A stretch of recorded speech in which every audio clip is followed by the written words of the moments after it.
안녕하세요. 오늘은 소장과 전립선 기능과 허리 통증과 어떤 관계가 있는지 설명드리겠습니다. 지금까지 3번에 걸쳐서 대장과 허리 통증, 신장과 허리 통증, 방광과 허리 통증에 대해서 설명드렸는데, 오늘은 소장과 전립선과 허리 통증, 또 위치가 어느 부위인지에 대해서 설명드리겠습니다. 제가 지금까지 38년 동안 체침이라든가 수지침이라든가 하약 등을 연구하고 나노자석 치료법을 개발하고 집중적으로 연구를 해왔는데, 그 과정에서 365개의 경혈증을 공부를 하고 오수혈을 공부를 하고 사암침 요법을 공부를 해왔는데, 저는 동양과학을 공부하는 과정에서 여러가지 좋은 치료법들을 공부하면서 느낀 것은 치료 결과에서는 한계점이 있지 않겠나 생각을 많이 했습니다. 그래서 나노자석 개발하고 나노자석 치료법을 연구를 해왔는데, 공부하는 과정에서 7, 8번 이상을 치료법을 다시 개발하고 마음에 들 때까지 내 몸을 이용해서 임상하고, 또 다른 많은 분들을 상대로 임상하면서 임상하는 과정에서 제 나름대로 독보적인 치료법의 체계를 세웠습니다. 제 치료법은 최대한 난해한 경혈점은 무시를 하고 동양의학의 장점과 현대의학의 장점을 최대한 활용해서 세상에 없는 독보적인 치료법의 체계를 세웠습니다. 앞으로 많은 치료법을 알려드리고자 하는데, 제가 말씀드린 모든 치료법은 누구나 쉽게 제 치료법을 접할 수 있고 쉽게 치료할 수 있고, 치료 결과는 예전에 겪어보지 못한 놀라운 결과를 얻을 수 있는 치료법들입니다. 오늘의 주제인 소장의 위치는 요추 4번 5번에서 아래로 내려가고 꼬리뼈에서 위로 올라가는 중간 지점인 약간 움푹 들어간 부위입니다. 이 부위가 소장과 관련된 핵심 혈자리고 굉장히 중요한 자리입니다. 소장 기능이 약해지거나 소장에 염증이나 궤양이라든가 암 같은 병이 발생했을 경우는 이 자리에 통증이 상당히 심하게 나타나요.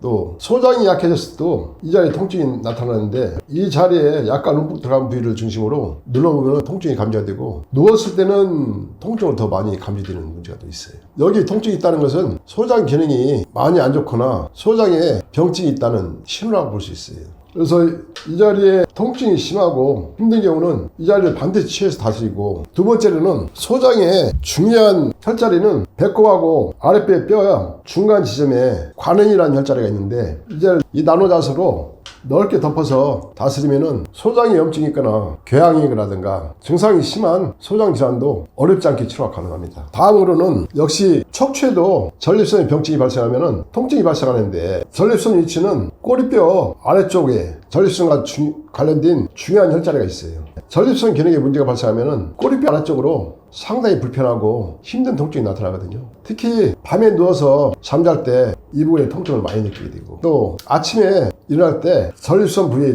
통증과 꼬리뼈 통증이 같이 나타나는 경우도 상당히 많이 있어요. 그것 때문에 힘들어서 못 일어나는 경우도 많이 있거든요. 허리 쪽에 꼬리뼈에서부터 전립선까지 넓게 덮어서 다스리면은 방광 기능도 강화시키고, 방광 기능의 병증이라든가 전립선의 병증을 치료가 가능합니다. 전립선 기능이 약해지면은 또 비대증이 발생하거나 하는 경우에도 제일 불편한 것은 빈뇨 증상이거든요. 빈뇨 증상이 심하지 않은 경우는 불편하지만 큰 문제는 아닌데, 빈뇨 증상이 심해지면서 전립선 기능이 많이 약해지면은 밤에 화장실을 자주 가는 문제가 발생하고, 하루에 3번, 4번, 5번씩 화장실을 가야 되는 문제가 발생하거든요. 밤에 숙면을 취해야 되는데 빈뇨 때문에 상당히 힘들게 하는 경우도 많이 있습니다. 그리고 여행을 갈 때 상당히 불편한 점이 많이 있어요. 급박한 소요 때문에 도로에 차를 세울 수도 없고, 그래서 빈뇨가 심한 분들은 여행을 포기하는 경우도 많이 있어요. 전에 이 나노자석으로 치료하신 분 중에 빈뇨 증상이 상당히 심한 분이 있었는데, 그분들 역시도 여행을 아예 포기하고 가지를 못하는 상황이 있어요.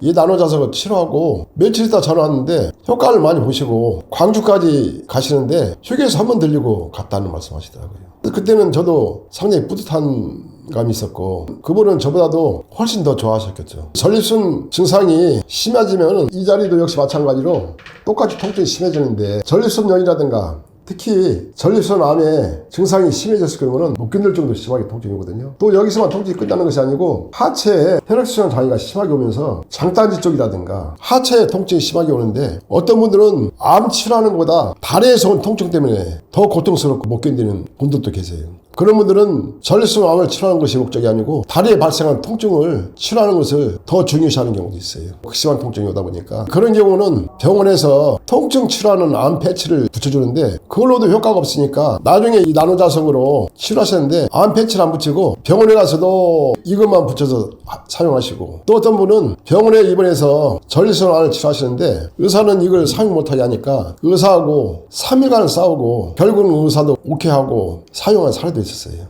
아무리 극심한 통증이라도 이걸 붙이게 되면 놀라운 결과가 얻게 됩니다. 일단 안정을 시켜주고 통증을 가라앉히는 데는 타의 추종을 불허하거든요. 말씀드린 것처럼 소장과 관련된 척추 핵심 혈자리는 요추 4번과 꼬리뼈 중간 지점에 약간 들어간 부위가 소장의 핵심 혈자리니까 이 자리를 넓게 취해서 다스리고, 또 앞쪽에 아랫배 정중앙에 관원혈을 취해가지고 동시에 다스리게 되면 소장 질환은 어렵지 않게 치료가 가능합니다. 그리고 전립선 기능에 문제가 발생하고 빈뇨 증상이 심한 경우는 꼬리뼈에서부터 아래쪽으로 전립선 기능이 있는 부위까지 다 덮어가지고 다스리고, 앞쪽은 방광혈의 핵심 혈자리 중국혈을 취해가지고 다스리게 되면은 방광 기능에서 오는 염증이나 전립선 기능에서 오는 염증 등을 다 제거하고 염증으로 해서 파괴된 조직은 다시 다 재생시켜버립니다. 지금까지 허리 통증과 관련된 장부인 방광, 신장, 대장, 소장, 전립선 기능과 허리 통증과 어떤 연관성이 있는지 설명드렸습니다. 제가 말씀드린 장부와 허리와 관련된 중요한 이치와 치료점을 설명드렸는데 아마 생소하게 생각하시는 분들 많이 계실 거예요. 허리 통증하면 일반적으로 신장과 관련된 증상이라고 생각하시는 분들이 거의 대부분인데, 제가 말씀드린 것은 신장, 방광, 대장, 소장, 전립선까지 5개의 장부와 허리 통증과 밀접한 관계가 있는 것을 설명드렸습니다. 좀 더 앞으로 본인이 허리 통증이 심할 경우는 부위에 따라서 내 장부에 어느 부위가 문제가 있는지 살펴보시고 치료하시면은 치료 진행 속도도 상당히 빠를 뿐이고 치료 결과 역시도 상당히 빠르고 안정적으로 치료가 될 겁니다. 신장의 위치가 배꼽 바로 뒤에 명문이라는 혈자리라고 말씀드렸는데, 지금까지 설명드린 것은